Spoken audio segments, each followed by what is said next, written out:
Pauline Njoroge is coming out with a very serious note here on her tweet, and she is clearly elaborating to President Ruto on his complaint that there were some people with the name Ford sponsoring the demonstration by Gen Z in the Republic of Kenya.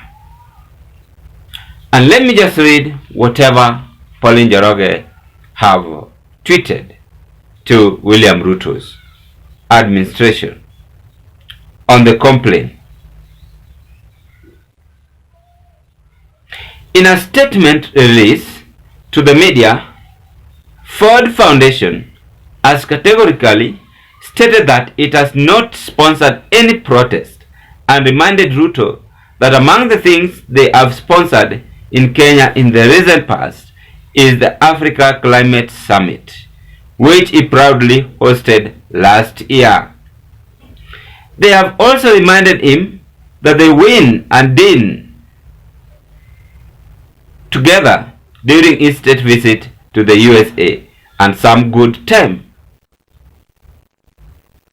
That is one of their reaction from Ford. Now, they have gone to an extent of even explaining to Ruto the day, the date, the time they started this organization. Since 1963, the Ford Foundation has a rich history of commitment to assuring the independence of East Africa democratic institution that includes our support for civil servants and technical experts for the health of established and independent Kenya, supporting the growth of the education sector and the work of the Kenyan government and of its diverse civil society. We retain an ongoing commitment to support work in support Kenya's development and Kenyan leadership on African and global exemplified by our support for the inaugural Africa Climate Summit 2023 in Nairobi and Kenya's current leadership as a co-chair of the Open Government Partnership. They carried on by saying, while we acknowledge the right of Kenyans to peaceful advocates for a just and equitable country, we repudiate any action or speech that are hateful of advocate violence against any institution, individual, or committee. We do not fund or sponsor the recent protest against the finance bill and have a strictly non-partisan policy for all our grant making.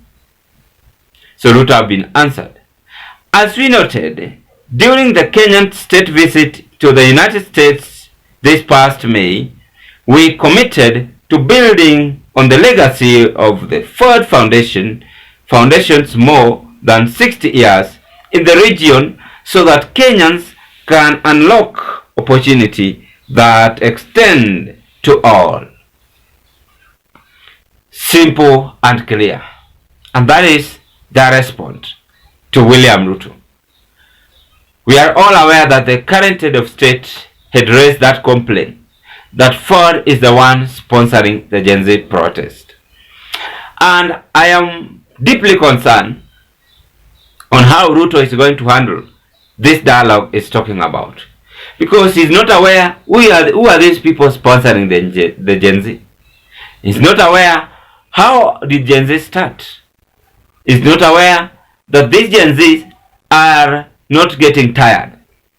They are working every now and then to ensure that their mission is completed. But let us all forget all those history, stories, and come as Kenyans. Come as Kenyans. And Pauline Njoroge is here with us. she is clearly elaborating or exposing to William Ruto that your deal have been backfires. Your deal backfires because you complain that Ford are the ones sponsoring the Genz. You've listened to Ford clarification. They are clearly saying that CC we don't sponsor.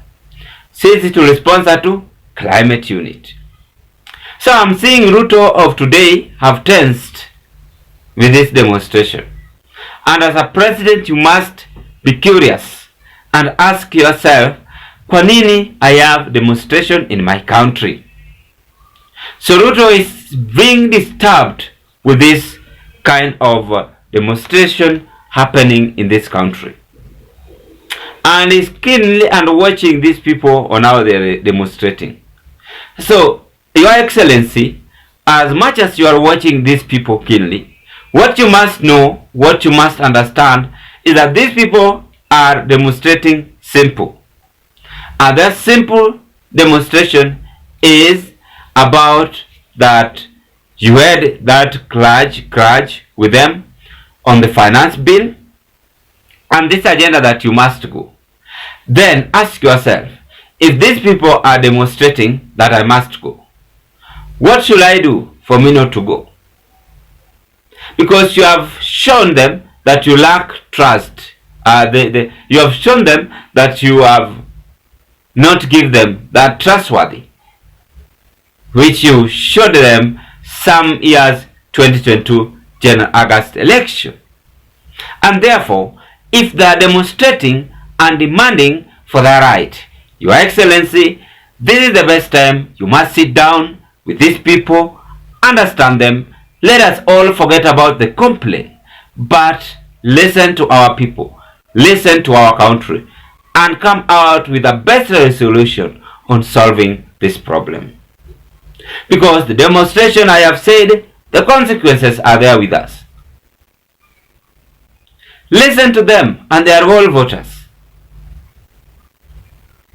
That is what even Pauline njoroge is trying to elaborate to you. And you've even had the Ford, which the niece had given you that information. You have heard them saying that there is no one sponsoring the Genz protest.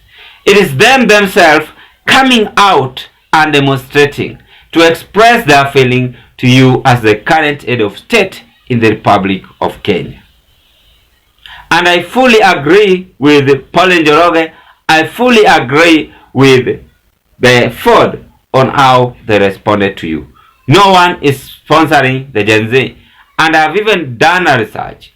I found no one is sponsoring the Genz. It is them demonstrating and expressing their feeling to you. So as a president, you must listen to them. You must understand them. You must solve this problem. I wish you all the best as you are waiting for your next move on this demonstration looming in our country. Thank you so much. Ladies and gentlemen, drop your opinion at the comment section below.